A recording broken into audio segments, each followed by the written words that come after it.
주님의 사랑, 주님의 사랑, 내가 그 사랑을 받을 만한 사람 되길 원해요. 그럼으로써 세 번째, 예수님 따라잡기, 그 세 번째 방법, 그 방도, 그 진리에 대해서 나누고자 합니다. 예수님 따라잡기 어떻게 따라잡습니까? 따라잡는 것이 무엇입니까? 예수님 내 안에 모셔드려야만 한다는 거예요. 우리의 힘으로, 우리의 능으로 살 수 있습니까? 살 수 있냐라는 것입니다. 영원히 살 수 있냐라는 것입니다. 없다라는 것이지요. 그래서 예수님 우리 안에 모셔드려야 됩니다. 보혜사 성령님을 통하여서 영원히 내가 세상 끝날까지 너희와 항상 함께 있으리라 말씀하신 예수님의 그 말씀과 언약이 내 안에 성취될 수 있도록, 내 삶 가운데서 성취될 수 있도록 예수님을 모셔드려야만 한다는 거예요. 그것이 바로 우리의 예수님을 따라잡기라는 것입니다. 10m, 5m, 100m 안 됩니다. 0m인 바로 내 안에, 내 곁에 나와 동행 하시는 주님을 의지해야 된다는 것입니다. 세 번째, 예수님 어떻게 따라잡고 어떻게 내 안에 모셔드리겠습니까? 내 생각으로요? 천만의 말씀입니다. 불가능합니다. 절대. 세 번째, 우리 오로지 거듭나야 된다는 것입니다. 거듭나야 된다는 거예요. 이 강단에서 있는 황모세의 말 아닙니다. 말 못합니다. 저는 말쟁이가 아닙니다. 광대가 아니라는 겁니다. 예수님 말씀하셨습니다. 거듭남에 대해서 말입니다. 오늘 본문 말씀 마태복음 3장 16절로부터 3장 17절에 이렇게 이르고 있지요. 예수께서 세례를 받으시고 곧 물에서 올라오실새 하늘이 열리고 하나님의 성령의 비둘기같이 내려 자기 위에 임하심을 보시더니 하늘로부터 소리가 있어 말씀하시되 이는 내 사랑하는 아들이요 내 기뻐하는 자라 하시니라. 예수님께서는 그는 근본 하나님의 본체시나 즉 하나님이신데 왜 세례요한에게 세례를 받으셨습니까? 왜 성령을 받으셨어요? 왜 이것을 우리에게 보이셨습니까? 왜 사도들을 통해서 이것을 기록하게 하셨냐는 것입니다. 바로 이 모습이 누구의 모습이어야 된다? 우리의 모습이 되어야 된다는 것이에요. 예수님이 공생의 삶의 시작 가운데에서 가장 첫 발을 내디셨을 때의 사건입니다. 무엇이 없으면 안 된다는 것을 보여주셨느냐? 물과 성령으로 거듭나지 아니하면 안 된다는 것, 그리스도인이 될 수 없다라는 것을 친히 보여주셨다는 것이에요. 우리가 점차 알아봤던 바와 같이 이 세례는 무엇을 뜻합니까? 구약과 신약 그 중간에 있는 그 중간기를 거쳐 이 세례가 어떻게 전개되었습니까? 갑자기 나왔어요? 아닙니다. 바벨론 포로 생활 때에 그 포로 생활을 하고 있는 그 이스라엘 백성들이 어떻게 제사를 드렸겠습니까? 어떻게 소나 양을 잡아서 번제를 드렸겠냐라는 거예요. 못 드렸지요. 어떻게 포로의 생활을 하고 있는데 피 제사를 드릴 수 있겠습니까? 먹고 죽을 것도 없는데요. 그것이 현실입니다.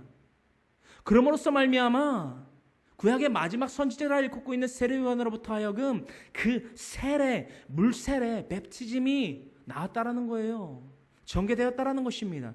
그래서 말입니다. 이 세례의 의미를 분명히 알아야만 합니다. 이 세례의 의미가 무엇입니까? 그러면 제사와 세례의 의미가 같습니까? 틀립니까?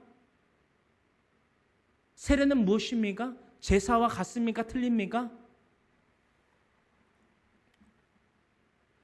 제사의 의미를 갖고 있는 것이 세례라는 것입니다. 할렐루야!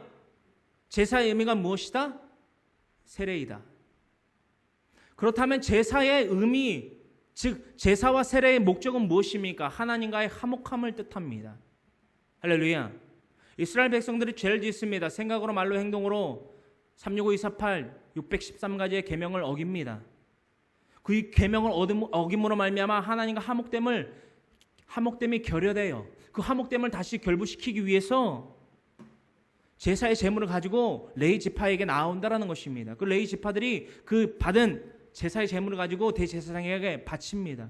그 대제사장인 아론의 그 후예들이 그 제사의 제물을 가지고 하나님 앞에 나아가는 거예요. 번제를 드리고요. 각을 떠서 번제를 드리고요. 기름을 태워 드리는 것. 그것이 제사라는 것입니다. 각기 소제나 이런 것들이 있고요. 이러한 전체적인 이 제사의 관례들이 바뀌어서 세례로 전개되었다라는 것입니다. 그렇다면 이 세례의 의미는 뭐냐라는 거예요. 죄를 뉘우치고 내가 죄가 있다. 613가지의 계명에 대해서 내가 죄가 있다. 누구에 대하여? 하나님께 대하여 죄가 있다. 제사의 제물을 가지고 나옵니다. 인정이라는 거예요. 뉘우칠 회라는 것입니다. 뉘우칠 회. 내 죄를 깨닫는다는 것입니다. 내 죄를 깨닫는다는 것입니다. 동시에 개, 고칠 개. 내 죄를 뉘우침으로 말미암아 내 죄를 뉘우침으로 말미암아 이제는 내가 행실을 하나님 앞에 정직하게 하나님의 보시기에 아름답게 행하겠다라는 것. 이 마음을 가지고 나온 것이 바로 제사라는 거예요. 신약에서는 그것이 무엇이다? 세례라는 것입니다. 예수님께서 그 세례를 받으셨어요. 즉 회개의 세례를 받으셨다는 것입니다. 예수님의 죄를 지셨습니까? 예수님이 죄를 지셨어요? 아니지요. 그러나 우리에게 보여주셨다라는 거예요. 이게 하나님의 사랑입니다. 이게 하나님의 사랑이에요. 예수 그리스도를 통한 하나님의 사랑이라는 것입니다. 예수님께서 세례를 받으셨다라는 거예요. 우리에게 가장 큰 비유로서 내려오셔서 가장 큰 비유로서 너희가 이것들을 행해야 된다. 나와 같이 이것들을 행해야 된다. 스텝 1이 이 세례를 받으시고 이 성령의 인침을 받으신 것이라는 것입니다. 이것이 아니면 거듭나지 못한다라는 거예요. 할렐루야. 거듭남에 대해서 어떻게 정의하고 계십니까? 거듭남이 무엇입니까? 예수님이 보여주셨어요. 어려운 거 없습니다. 보여주셨습니다. 보여주셨어요. 곧 물에서 올라오실 때 하늘이 열리고 하나님의 성령의 인침을 받으시는 사건을 의미하고 있다는 것입니다. 기록하고 있어요. 성령의 비둘기같이 내려 자기 위에 임하심을 보시더니 하늘로부터 이 소리 위 외침이 들립니다. 이는 내 사랑하는 아들이여 내 기뻐하는 자라 하시니라. 하나님의 백성이여 하나님의 자녀됨을 뜻합니다. 할렐루야. 오늘의 우리의 심령 가운데에 이 인침이 분명히 자리 잡고 있습니까? 철저한 회개에 제사의 삶으로 주님 앞에 첫 발을 내디뎠으며 이 성령의 인침을 분명히 받았냐라는 것입니다. 이것이 거듭남인데 이 거듭남이 우리에게 있냐, 자리 잡고 있느냐라는 것입니다. 이것이 없다면 말입니다. 우리는 아직까지 죽을 영, 죽을 몸, 사르크스에 머물고 있다라는 것입니다. 반대로 이 거듭남이 있다면 소마로서 거룩한 몸으로서 거룩한 영으로서 영원히 살 수 있는 기회를 힘입은 자로서 자유함을 힘입은 주의 종으로서 하나님의 자녀로서 하나님의 거룩한 백성으로서 소유된 백성으로서 살아가는 거듭난 자라는 것입니다. 할렐루야. 거듭남이 무엇이냐고요? 다시금 언급하기를 원합니다. 이 궁금증 분명히 풀어나가기를 원합니다. 거듭남이 무엇이냐고요? 거듭남 바로 요한복음 3장 5절에 대해서 다시금 언급하고 계시지요. 니코데모 즉 사람을 이긴다라고 하는 니코라는 뜻을 가진 플레임 즉 니코데모가 밤에 다른 사람들은 몰래 예수님께 찾아옵니다. 예수님께서 말하시는 것 행하시는 것이 가히 인간이 베풀 수 없는 것임을 니코데모도 알았다는 것이지요. 니코데모 예수님에게 찾아와서 묻는 첫 마디가 무엇입니까? 거듭남에 대해서 묻습니다. 예수시여, 라비여, 선생, 즉 선생이시여, 거듭남에 대해서 말씀하시는데 거듭남이 무엇입니까? 모의 태로부터 들어갔다 다시 나옴입니까? 즉 나를 낳아준 육적인 어미의 태로 들어갔다가 다시 잉태되는 것이 거듭남, 말 그대로 그 한자어 풀이 거듭남, 다시 태어남 입니까? 무시한 질문을 합니다. 이 질문에 대해서 두 가지 의를 들 수 있겠지요. 예수님을 농락하거나 진짜 몰라서 그러거나. 무엇이겠습니까? 본문으로 넘어갑니다. 예수께서 대답하시되 진실로 진실로 내게 이릅니다. 거듭남에 대해서 대답하십니다. 거듭남이 무엇입니까? 모의 태로 들어갔다 다시 나옴이 거듭남입니까? 5절에 대답하신다는 것입니다. 예수께서 대답하시되 진실로 진실로 내게 니코데모에게 이른다. 그리고 오늘날 저와 여러분들에게 그 거듭남에 대해서 말씀하십니다. 사람이 말입니다. 사르크스의 존재인 영원히 죽을 그 육체의 몸을 갖고 있는 우리 인간이 말입니다. 그 사람이 말입니다. 물과 성령으로 나지 아니하면 하나님의 나라에 들어갈 수 없다라는 것입니다. 할렐루야. 할렐루야. 사람이 말입니다. 자신의 의로 지정의로 천국에 들어간다라고 예수님이 말씀하십니까? 착각입니다. 착각이에요. 니코데모라는 것은 말입니다. 모든 사람을 이기는 자를 뜻합니다. 이기는 자. 무엇으로 이기는 줄 아십니까? 율법으로, 지식으로. 이 니코데모를 이길 수 있는 자가 없어요. 여러분들, 지식과 배경과 모든 문화와 모든 것을 두루 섭렵하여 갖춘 자를 뜻합니다. 니코데모가 말입니다. 그저 멍청한 질문이나 던지는 자가 아니라는 것입니다. 왜 니코데모가 사람을 이긴 자라고 뜻하고 있는 그 니코데모가 예수님을 밤에 몰래 찾아가겠습니까? 사람들의 눈이 두려워서 보이는 눈이 혹시나 행여나 자신의 모습을 누가 볼까봐 두려워서 몰래 그 흑암에 짙은 어둠의 그 밤에 예수님을 찾아갔냐라는 것입니다. 궁금해 보셔야 돼요. 그만큼 사람을 이기는 자라 뜻하는 니코데모가 자신의 모든 것을 접어두고 쫓아야 될 만큼 예수님에게는 무언가가 있었다라는 겁니다. 할렐루야. 무엇을 깨닫습니까? 무엇을 우리가 통찰할 수 있다라는 거예요. 예수님과 같이 살아가야 된다는 것입니다. 이 세상에 많은 사람들이 스스로 지혜롭다나 미련하게 되고 있습니다. 이 죄와 유혹이 많은 이 세상에 살아가는 사람들이 그렇게 살아가고 있다는 것입니다. 그들을 보면 안타깝습니까? 그저 안타까움에서 끝날 것입니까? 여러분들에게 이 도전할 메시지를 던집니다. 여러분들, 예수님과 같이 살아가세요. 사람들을 이긴다라고 하는 니코데모가 찾아올 만큼 무언가가 있구나. 이 사람에게 무언가가 있구나. 무언가가 히든이 있구나. 그래서 안 찾아가면 안 되겠구나. 찾아가서 무언가 물어봐야겠구나. 당신에게 무엇가 있느냐고. 내가 무언지는 자세히는 모르겠으나 내가 당신에게서 그것을 얻고자 한다고. 그래서 찾아왔다고. 알려달라고. 애원하게 만들라는 것입니다. 예수님이 그것을 우리에게 보여주셨어요. 말씀 그냥 읽지 마시라는 것입니다. 소설책 읽듯이 말씀 읽지 마세요. 우리가 통찰을 얻기 위해서 이 말씀 성경 66권을 더해 주셨다라는 것입니다. 낱말 맞추게 하지 마세요. 사지선다 하지 마세요. 가로놓게 하지 마세요. 통찰을 하시라는 것입니다. 깨달음을, 하나님의 뜻을 구하시라는 것입니다. 예수님이 왜 이 땅에 내려오셨습니까? 우리에게 가장 큰 비유로서 너희도 나와 같이 거룩히 구별되어 살지니라. 그런데 왜 우리 거룩하지 못합니까? 왜 우리 예수님과 같이 살아가지 못해요? 예수님 따라 잡아야만 합니다. 거듭난 자의 삶은 그렇다면 무엇입니까?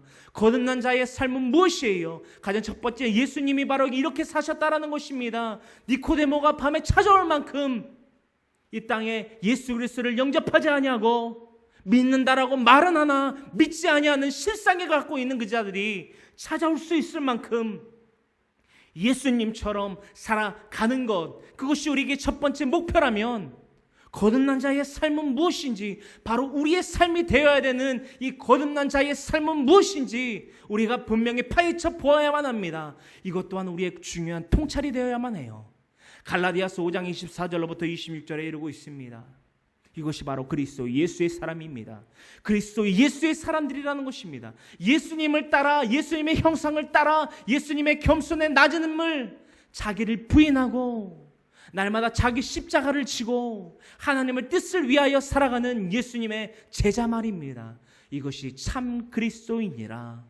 사도 바울을 통하여서 갈라디아서 5장 24절로부터 26절에는 다음과 같이 기록하고 있다라는 것, 우리의 심령 가운데에 반드시 박혀야만, 자리 잡아야만 합니다. 이 말씀이 우리 가운데에 박힌다, 우리 가운데에, 우리의 마음 가운데에, 심령 가운데에 자리 잡는다라는 것이 무엇이냐? 예수님이 보혜사 성령을 통하여서 우리를 주장하시는 거예요.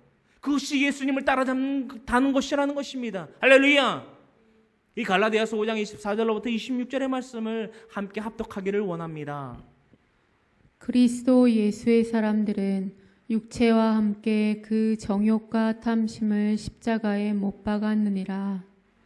만일 우리가 성령으로 살면 또한 성령으로 행할지니 헛된 영광을 구하여 서로 노엽게 하거나 서로 투기하지 말지니라. 아멘. 갈라디아서 5장 24절로부터 26절에 이르고 있는 말씀, 우리가 적어도 한 달에 한 번 이 말씀 나눕니다. 너무나도 중요한 말씀이 아니요, 중요 정도가 아니고요, 이것이 바로 예수 그리스도의 사람들이라는 것입니다. 수많은 무리 가운데 하나가 아니요, 수많은 제자 가운데 하나의 삶이 바로 이러한 자들의 삶이라는 것입니다. 이렇게 살아야 된다라는 표본이에요. 우리 이렇게 살고 있는지 우리가 날마다 점검을 해야 된다는 것입니다. 날마다 우리의 삶을 체크해야 돼요. 우리의 마음을 항상 두드려야 된다는 것입니다. 예수님 내 안에 계십니까? 성령님, 보혜사 성령님 내 안에 자리 잡고 계십니까? 내가 예수님을 따라잡고 있습니까? 예수님 나와 동행하고 계십니까?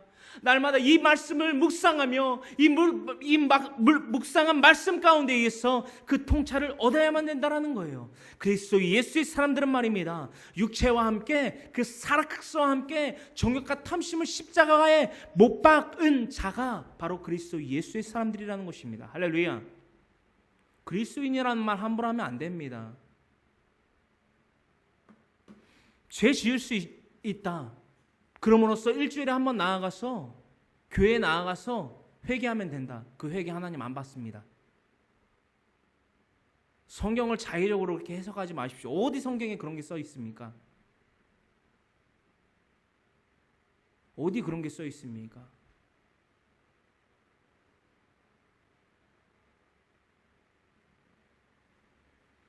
그리스도 예수의 사람들은 말입니다, 단번에 죄를 그치는 것입니다. 단번이라는 건 말입니다, 단절을 뜻합니다. 거룩이라는 건 말입니다, 구별을 뜻합니다. 구별은 말입니다, 사르크스가 아니고 소마를 뜻합니다. 소마는 말입니다, 그리스도 예수의 사람들로 철저히 이 세상과 구별된 자를 뜻합니다. 구별은 말입니다, 단절이 아니고요, 구별은 말입니다, 거룩함을 뜻한다는 것입니다. 예수 그리스도와 같은 거룩한 말입니다. 십자가에 못 박힌 자 말입니다. 날마다 자기를 부인하고 십자가에 못 박힌 자들 말입니다. 이게 그리스도 예수의 사람들이라는 거예요. 그것을 무엇으로 확증하여 알 수 있느냐? 바로 성령입니다. 25절에 이르고 있습니다. 만일 우리가 그리스도 예수의 사람들이라고 칭하고 있는 우리가 무엇으로서 그리스도 예수의 사람들이며 수많은 무리 중에 하나가 아니요 수많은 제자 중에 하나로서 그것을 표할 수 있느냐? 우리가 스스로 자칭 타칭 그리스도인이 아니고요, 그러면 안 되고요, 바로 이 보혜사 성령을 통해서 알 수 있다라는 거예요. 성령으로 살면 성령으로 행할 수밖에 없다라는 것입니다. 성령이 내 안에 계시는데, 보혜사 성령이 내 안에 자리 잡고 계시고 나와 동행하시고 계시는데 어떻게 악을 행하겠습니까? 육체의 정욕과 탐심대로 다시 애적의 이전의 이방인의 삶으로 말 못하는 우상에게로 끌려다녔던 고린도전서 12장 1절에 이루고 있는 그 해당의 그 죄악의 죄인들로 어떻게 살아가겠습니까? 예수님이 내 안에 계시는 거예요. 보혜사 성령을 통해서 세상 끝날까지 너희와 항상 함께 있으리라 말씀하신 그 언약이 성취됨으로 말미암아 내 배에서 생수의 강이 흘러 넘쳐나는 거예요. 성령이 내 안에 자리 잡고 계시다라는 거예요. 어떻게 죄 짓습니까? 회개할 것이 무엇이냐라는 거예요. 내 안에 정직한 영이 있는데, 죄를 판단할 수 있는 정직한 영이 있으며 거룩한 자의 순결이 내 안에 있는데 어떻게 우리가 죄를 지을 수 있고 우리가 어떻게 죄를 구별하지 못할 수 있냐라는 거예요. 성령으로 살면 또한 성령으로 행할지니. 그러므로 말미암아 어떻게 살아가고 어떠한 것이 궁극적인 목표가 되냐고요? 헛된 영광을 구하지 않는다라는 것입니다. 26절에 이르고 있어요. 헛된 영광을 구하지 않는다라는 거예요. 무엇하면요, 25절에 성령으로 살면, 성령으로 행하는 자들은 헛된 영광을 구할 수가 없습니다. 많은 주의 종들, 많은 그리스도인들을 자칭 타칭 칭하는 그들을 만납니다. 많은 대화를 나눠요. 그들에게 몇 마디 나눠보면 압니다. 왠지 아십니까? 성령으로 살면 성령으로 행하는데 그들은 헛된 영광을 구하는 말과 행과 생각들, 표정들이 보인다라는 것입니다. 그것들을 구별하는 것이 바로 성령으로 살며 성령으로 행하는 자들입니다. 성령으로 사는 사람들은 말입니다. 거룩하신 영이, 거룩한 자의 영이 그 숨결이 깃들어 있는 자들은 말입니다. 아무에게도 판단받지 않습니다. 그것들을 판단합니다. 그것들을 판단할 때에 하나님의 입장에서 하나님을 위하여 말하는 자들이라는 것입니다. 그것은 헛된 영광을 구하는 자들이 아니지요. 그러므로 말미암아 서로 노엽게 하거나 서로 투기하는 것이 아니지요. 때로는 이 성령의 사람들의 또한 성령으로 살며 성령으로 행하는 자들의 말이 날카롭습니다. 송곳과 같아요. 하나의 창과 같습니다. 예수님의 말씀이 그러하셨다는 거예요. 우리의 삶이 바로 그래야 된다는 것입니다. 성령의 사람들의 말은 매섭습니다. 무서워요. 감당할 수가 없다라는 것입니다. 누가요? 육의 몸, 사라크스의 존재들은 소마의 몸을 갖고 있는 거룩한 자의 영의 몸을 갖고 있는 자들의 말을 감당할 수가 없다라는 것입니다. 화가 나요. 많은 이단들을 만납니다. 여호와의 증인 JW, 신천지, 여호와의 증인, 하나님의 교회, 기타 등등등. 그들은 제 앞에 나타나면 제 인상만 보고도 압니다. 그들은 이상하게도 압니다. 미혹의 영과 악한 영들도 영이기 때문에 알아봅니다. 피해가요. 저를 피해갑니다. 때로는 저와 얘기를 나누기도 합니다. 얘기를 나누기도 해요. 그들의 결론이 무엇인지 압니까? 저에 대해서 화를 내고 갑니다. 화를 내고 가요. 좋게 끝난 적이 없어요. 화를 내고 간다라는 거예요. 진리는 말입니다. 그 사람을 꼬꾸라뜨립니다. 그 사람을 무너뜨려요. 왠지 아십니까? 스스로 지혜롭다 하나 그것이 미련한 줄을 알게끔 하는 것이 진리이기 때문입니다. 진리는 곧 하나님이십니다. 하나님 곧 말씀이십니다. 요한복음 1장 1절에 이루고 있는 말씀은 곧 하나님이시라는 것입니다. 할렐루야. 성령으로 사세요. 성령으로 행하시라는 것입니다. 이것이 예수 그리스도의 사람들이에요.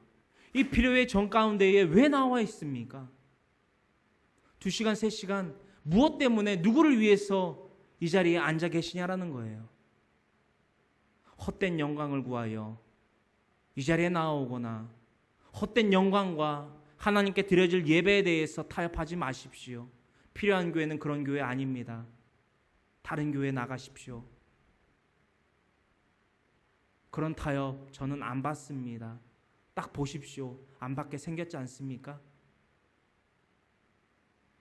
헛된 영광을 구하여 서로 노엽게 하거나 서로 투기하지 말지니라. 날마다 싸워요. 날마다 노엽게 해요. 날마다 기회를 틈타서 자신의 유익을 구합니다. 입으로는 사랑한다라고 하는데 날마다 기회를 엿보아서 그것들을 은닉해요. 숨겨요. 상처 줘요. 뒤통수를 친다라는 거예요. 이게 사르크스의 몸을 입고 있는 자들의 삶입니다. 뻔한 삶이라는 거예요. 이러한 삶을 사시겠습니까? 그러므로 말미암아 우리가 목표로 삼는 것이 무엇입니까? 예수님 따라잡기, 그에 대한 궁극적 우리의 목표가 무엇이라는 거예요. 마가복음 8장 34절이 바로 우리의 궁극적인 목표가 되어야만 한다라는 거예요. 이 말씀을 우리가 이번 주 한 주 동안 묵상해 보기를 원합니다.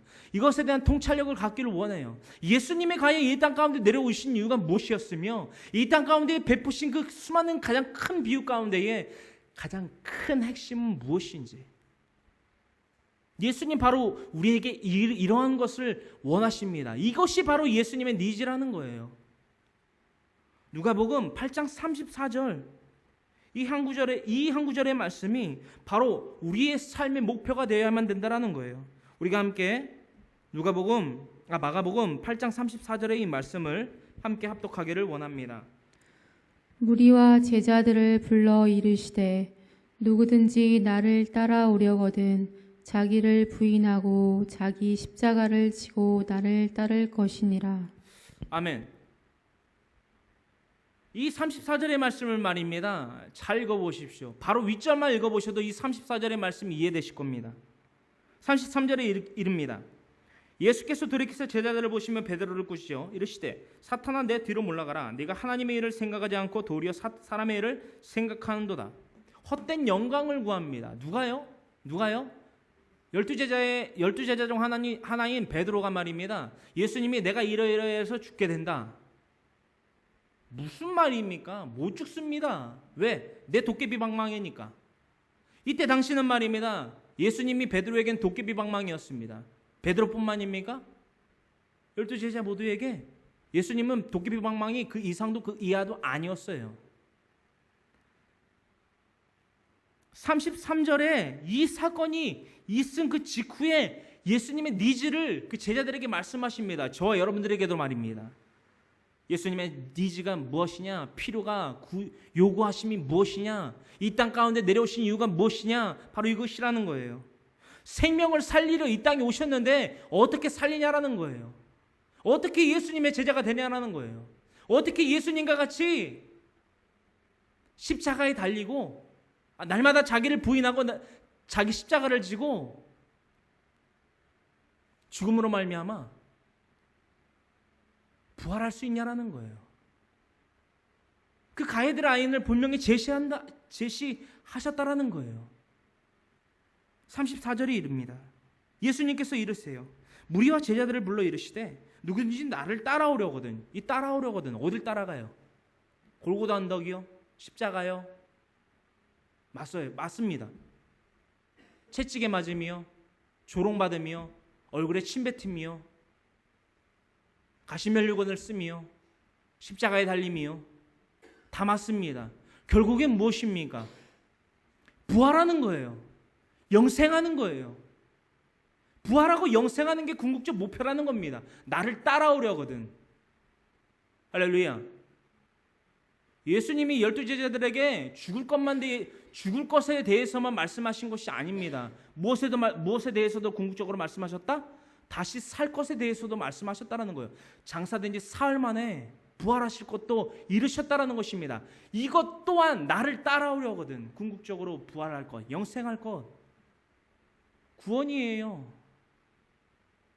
이 구원 쉽게 없는 것 아니라는 겁니다. 어떻게 얻냐고요? 34절에 이루고 계셨다라는 거예요. 다시 한번 읽어봅니다. 크게 무리와 제자들을 불러 이르시되 누구든지 나를 따라오려거든 자기를 부인하고 자기 십자가를 지고 나를 따를 것이니라.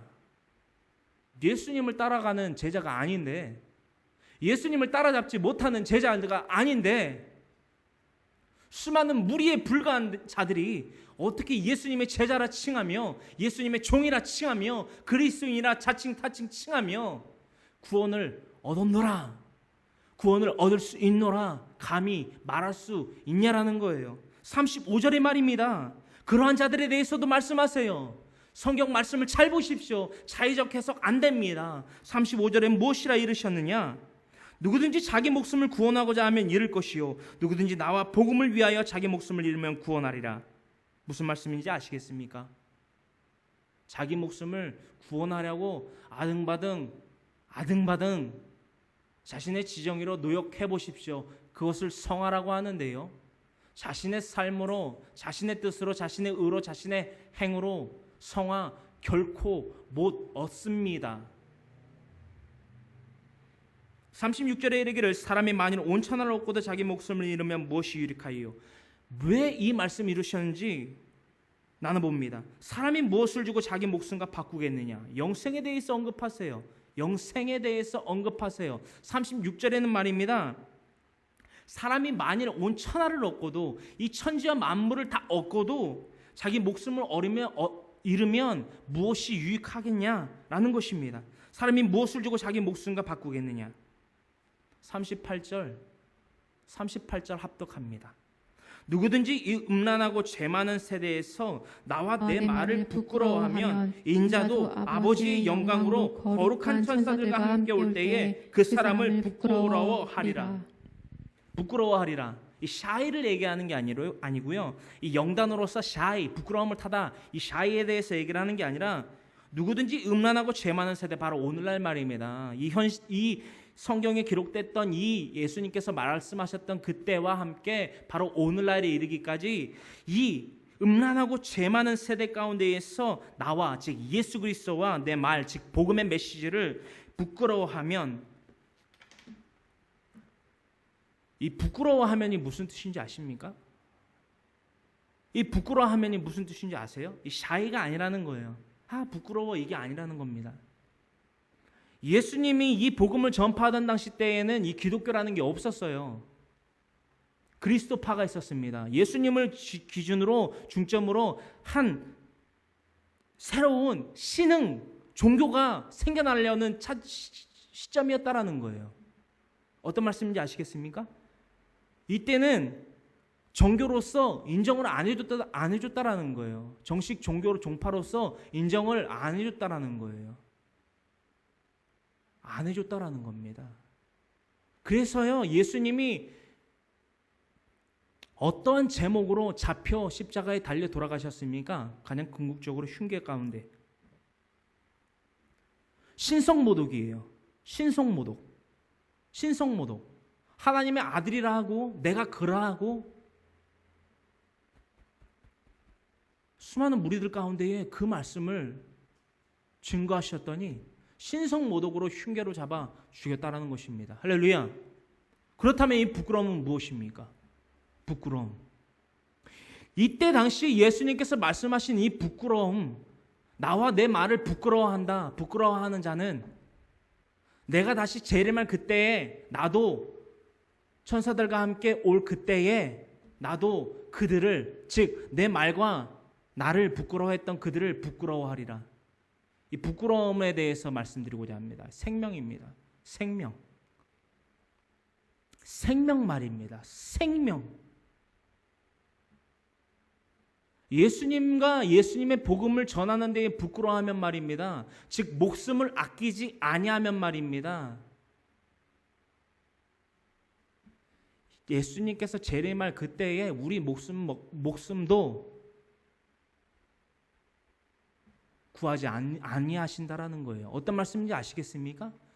영생할 수 있는 기회를 주셨음에도 불구하고, 즉 예수 그리스도와 예수 그리스도의 복음의 메시지를 우리에게 더하셨음에도 불구하고 그 메시지와 그 예수님을 전하지 않는다면 예수님 그 심판의 그때에 우리 목숨도 구하지 아니하신다라는 거예요. 이게 부끄러움이에요. 이 샤이, 이게 아니라는 겁니다.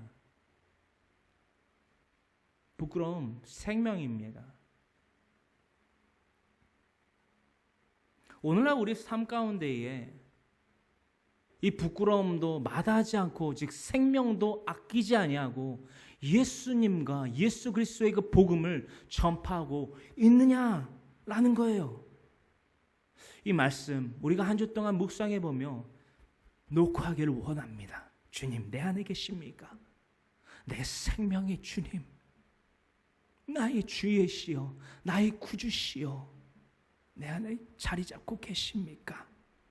모셔드리기를 원합니다. 소멸치 아니하시길 원합니다. 날마다 인정하고 환영하고 모셔드리길 원합니다. 이 간절한 외침이 끊임없이 외쳐져야만 한다는 거예요. 할렐루야. 그러므로 말미암아 우리들의 목표는 무엇입니까? 온전한 회개입니다. 성령으로 살고 성령으로 행하는 것입니다. 온전한 회개 곧 제사입니다. 우리의 죄를 깨닫는 것입니다. 우리가 물에 잠겼다가, 즉 우리가 죽었다가 그 물에서 올라올 때에 다시 사는 것, 그것이 바로 제사예요. 그것이 바로 침례 혹은 물세례라 하는 요한 세례, 또한 예수님이 받으신 그 물세례라는 것입니다. 물, 즉 내가 이 사르크스의 존재였던 이전에 행하던 나의 모든 악행, 육체의 정욕과 탐심으로 살아가던 내가 물에 잠김으로 말미암아 죽고 즉 사르크스가 죽고 다시 그 물에서 올라올 때에 새 생명을 얻은 거듭남을 얻은 무엇으로? 소마의 형체로서 산다. 이것을 유지하기 위해서 무엇이 필요하다? 무엇이 필요하다? 써 있지 않습니까? 성령으로 살고 행하는 자들이 되어야만 한다라는 것입니다. 이 회개와 성령, 우리들의 목표가 되어야만 한다라는 것입니다.